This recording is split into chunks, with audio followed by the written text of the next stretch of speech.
Aquí comienza otro periodo histórico para nuestro país en el ámbito jurídico. Con la Constitución de 1857 y sus reformas, después de la firma del Tratado de Guadalupe Hidalgo, en el cual México pierde territorio debido a las guerras que hubo durante la dictadura de Santana, se expiden las bases para la administración de una república hasta la promulgación de la Constitución.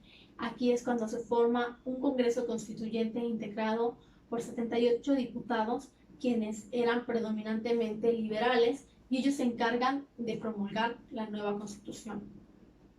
Como consecuencia de esta Constitución, se obtienen 8 títulos en 128 artículos, cada uno con un transitorio, y se inicia manifestando que es en nombre de Dios y con la autoridad del pueblo mexicano. Entre las principales características se encuentran que tiene una sección dedicada a los derechos del hombre, también señala la prohibición de la esclavitud, se otorgan libertades de prensa, de enseñanza, de trabajo y de expresión, y también desaparece la vicepresidencia.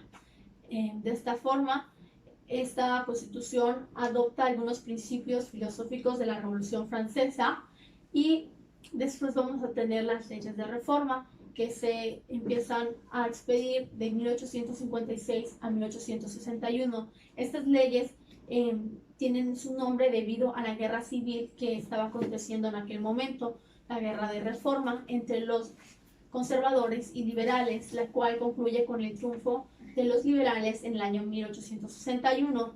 En síntesis, las leyes de reforma juaristas fueron las siguientes: la ley de la administración de bienes eclesiásticos, la ley de matrimonio civil, la ley orgánica del registro civil, ley sobre el estado de las personas y los decretos que le quitaban al clero su capacidad de su función de registro civil, y también en los hospitales, además que nos otorga la libertad de culto. Más adelante, ya en el gobierno del presidente Sebastián Lerdo de Tejada, en 1872, todas las leyes de reforma fueron formalmente incorporándose a la Constitución Federal. A partir de ahora vamos a tener otro gran conflicto en nuestro país. Esto va a ser el Segundo Imperio Mexicano.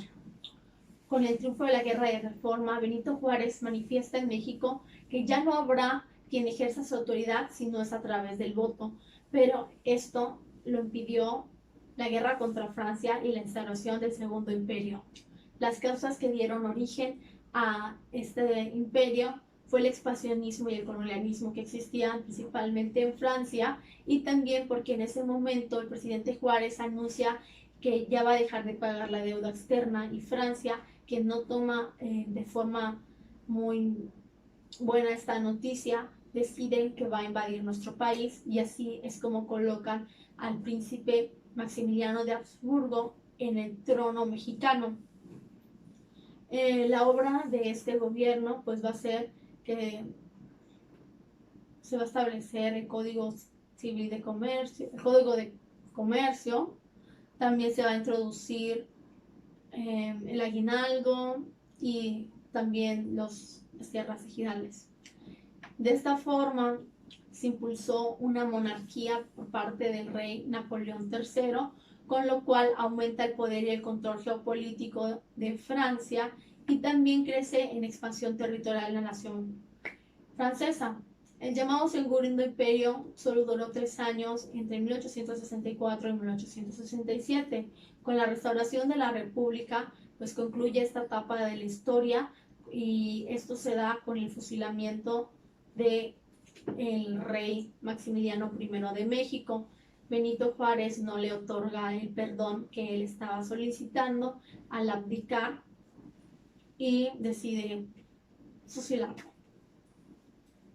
Más adelante, en 1857, se establece la educación gratuita, laica y obligatoria, también una nueva ley de amparo, y la Constitución de 1857 se aplican las leyes de reforma. Estos fueron unos aspectos muy importantes del gobierno de Benito Juárez.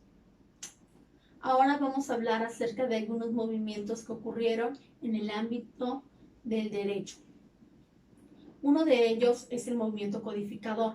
El movimiento codificador se origina en el centro de Europa durante el siglo XVIII y su primer resultado importante fue el Código de Prusia en el año 1794.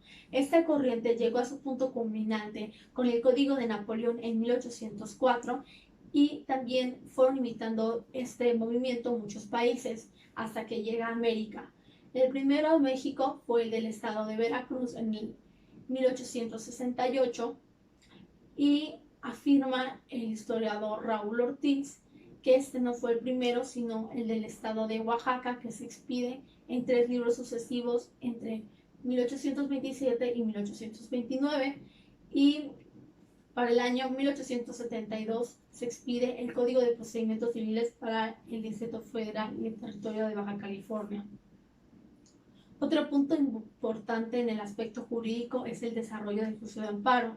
Esta es una de las instituciones más nobles de nuestro sistema jurídico y sin duda este juicio da garantías a las personas.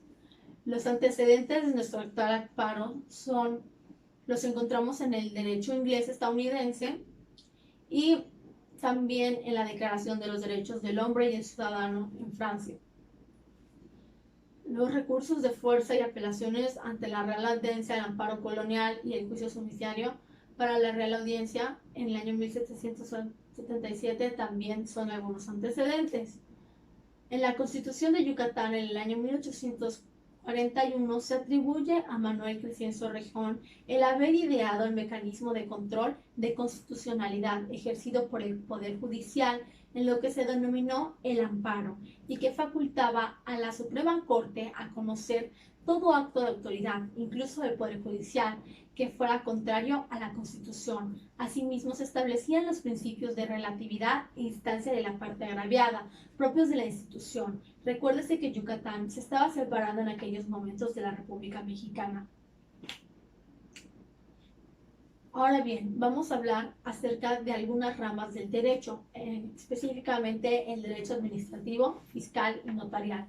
El derecho administrativo va a tener su antecedente más antiguo en el año 1810, cuando Miguel Hidalgo inicia el movimiento de independencia y tiene la necesidad de nombrar lo que en la actualidad consideramos como secretarios de Estados, que serían respectivamente el del Despacho de Hacienda y el de Gracia y Justicia. El documento constitucional donde se origina un mayor auge del derecho constitucional es con la Constitución de 1917, puesto que se insertaron diversos artículos que hacen alusión o tienen injerencia con el derecho administrativo. Tales artículos son considerados para la mayoría de los autores como bases del derecho administrativo mexicano. En lo que respecta al derecho fiscal, México vivió un periodo de gran desorden político, económico y social en los primeros años de su vida independiente, lo cual ocasionaría a su vez un gran desorden fiscal. En el año 1846, el presidente Valentín Gómez Farias emite un decreto por el cual ordena suprimir las alcabalas, debido a que éstas tenían efectos negativos en la industria comercial, agrícola y fabril. A partir de la promulgación de la Constitución de 1857, se establece en su artículo 124 la supresión de las alcabalas. Posteriormente, la política fiscal juarista tuvo como fundamento introducir reformas paulatinas que fortalecieran la economía del país basada en una constitución netamente liberal. Entre las principales acciones fiscales realizadas en este periodo se encuentra la implementación del ISR y también tenemos una nueva ley en materia fiscal emitida en el año 1879, donde se estipula una nueva ley tributaria. En el área del derecho notarial, tenemos que, bajo la regencia de la Constitución de 1824, una vez derrocado el imperio y organizada la nación en forma de república representativa, popular y federal, continúa la costumbre colonial de los oficios públicos vendibles y irrenunciables, entre los cuales se encontraba la escribanía. Asimismo, se dictaron algunas disposiciones aplicables a los escribanos. Maximiliano fue quien proclama durante la época de la regencia la primera ley que va a regir o que va a ordenar la escribanía y los va a llamar notarios.